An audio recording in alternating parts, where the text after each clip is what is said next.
Дмитрий Подборонов. Вячеслав, я хотел бы узнать историю вашей аватарки. Это точно ваш портрет. Интересно, кто автор? Я подумал, что это рисовал ваш сынуля.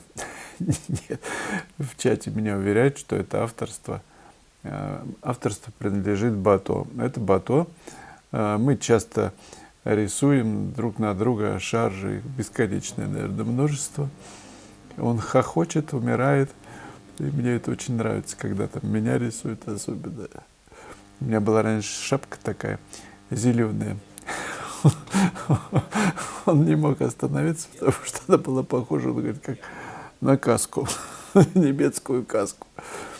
Она была такая удобная. Потом я ехал из Риги и забыл ее в поезде. Обычно он рисует маркерами, а тут у меня была гуашь, и, в общем, гуашью сделал, и я ее поместил на аватарку, чему очень рад. Дмитрий Гостюшев, а я использую не растворитель, а White Spirit. И для подмалевка, и для мойки кистей. Скажите, большая между ними разница, если White Spirit без запаха? В Липецке я не нашел. Я покупал в Леруа Мерлен лакка бензина или какие-то еще там буквы. Ну, у менеджера можно спросить без запаха и очень бюджетно. Какая разница, чем кисточки мыть? И там очищенный керосин, как я понимаю. Так что я за это. Можно скипидар использовать еще. Бывает, что елочкой пахнет. По мне разницы никакой нет, лишь бы вам удобно было и вашим близким не раздражал запах. Светлана Левченко меня озадачил один момент. При пастозном письме на работе возникают такие остренькие следы от кисти, как крошечные пики. И от этого работа получается как бы лохматой. Как бороться с этим? Или не стоит заморачиваться? Спасибо большое. Но это же дополнительный эффект такой фактурный. Такой лохматый мазок приобретает ведь ценность, если он уместен. Если все лохматое. Кстати, тоже может быть. Есть же лохматые ковры. На них можно и спать. В живописи мне нравится такая лохматость, если она уместная. Но это вы сами решаете, сколько и где этих лохматостей оставить. Кофточки делают с разными все равно акцентами. Не просто как орнамент такой, тут и пошло, как дверь такая вот обитая. Нет, а вот где-то в одном месте, например, булька какая-то. По мне, так такие мазки придают живописи некоторую харизматичность, что ли. Даже если вы в тон не попали, бывает, но мазок сильный, он просто держит все, притягивает внимание к себе. Это надо использовать. Олег Сизаненко, слышу звуки детской баталии за кадром, понимаю, что Вячеслав. Нужно ли быть непоколебимым, как скала? Ну, я просто забыл микрофон сюда поставить, он рядом лежал, поэтому слышно было. Но в любом деле, мне кажется, концентрированность не помешает. Ну, если вы любите что-то очень сильно. Например, Лев Лещенко, например, поет. Вот вы прям с ума сходите. Ну, разве может что-то помешать, какие-то крики, если мелодия льется и вам хорошо? Да нет. Тем более дети, когда кричат, это красиво. Если комар какой-нибудь вот тебя мучает, а ты не дает слушать, например, любимого певца, конечно, просто слюной истечешь. Гад такой, паразит. Людмила Ложкова. Я все время вижу силуэты и мордочки в принтах обоев, в разводах, плиток под мрамор. Я тоже. Если есть две ручки, то это чьи-то глаза. Я тоже такой же. Моя эта способность очень напрягает. Почему? Люди... кстати, не удастся нарисовать так, чтобы я не увидела эти силуэты, они просто лезут в глаза. Это неприятно, но... Ну, надо везде. Кто здесь?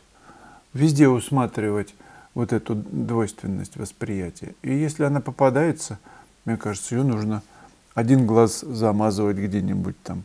И уже будут не глаза, а ручка. А даже есть такая, по-моему, суфийская практика, что, чтобы ты не слышал, например, там И чтобы ты не видел, это, ну, все лик, ты на ладонях у Господа находишься. Это его общение с тобой. Услышал, например, музыку какую-то, а слова, например, диалог какой-то, ну, в текст, в песне. Я тебя люблю, он там ушел, он пришел. Он, ты, это все о нем. И тогда будет совершенно перевертыш. Ты будешь воспринимать это по-другому. Глупейшая какая-нибудь песня, до мурашек может тебе пробрать.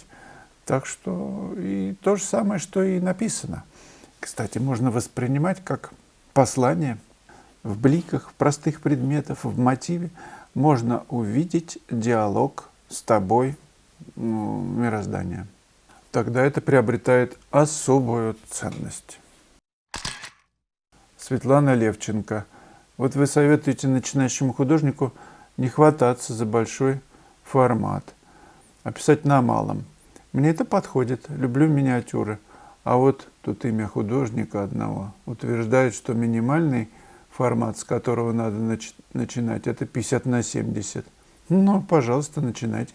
Считаю, что такой большой белый холст только отпугнет неопытного художника, а неудавшаяся работа с кучей ошибок разочарует в живописи. Но его ученики упорно хватаются за большой формат. Для меня это непонятно. Но в ученичестве все хорошо. В той же академии, конечно, большой формат, 50×70. Ты учишься. Ты, я не знаю, тебе отводится 24 часа на какой-нибудь натюрморт. Представьте, 24 часа. И бесконечные ошибки туда-сюда перетираются, чтобы тебе было развернуться и понять, как живопись устроена, из чего она состоит. Главное, чтобы вас не уводили в сторону. Следуйте интуиции, она не подведет.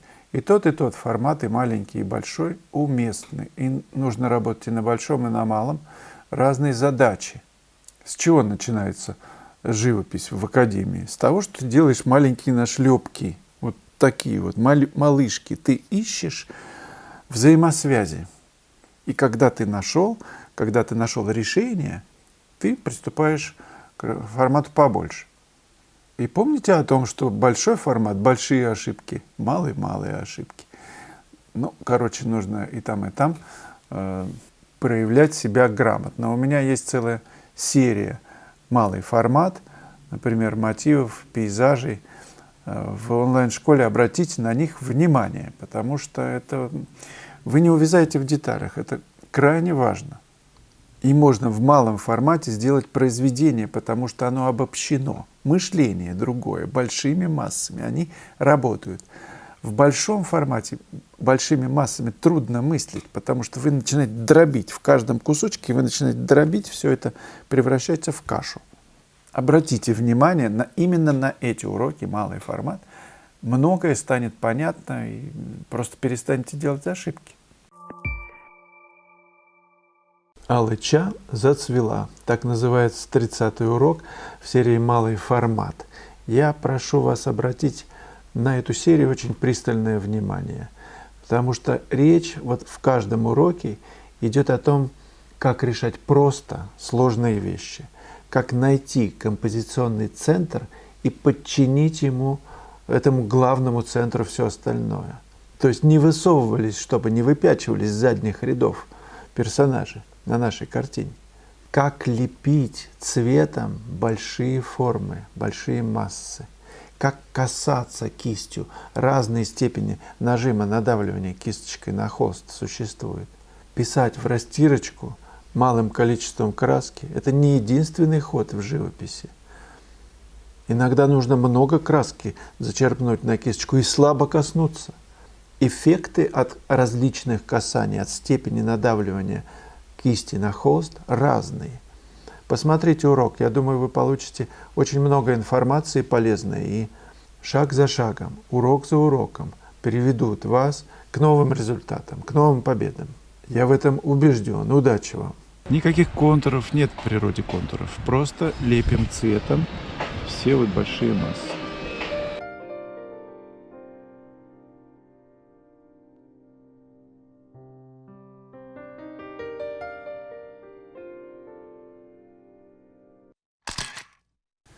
Лилия Г. Вячеслав, скажите, пожалуйста, каким образом вы получаете оплату своих уроков из-за рубежа? Спасибо. Через систему платежей Банка Казахстана. Этот банк принимает карты Visa, MasterCard. Вы делаете на сайте заказ урока и открывается меню с формой оплаты этого урока.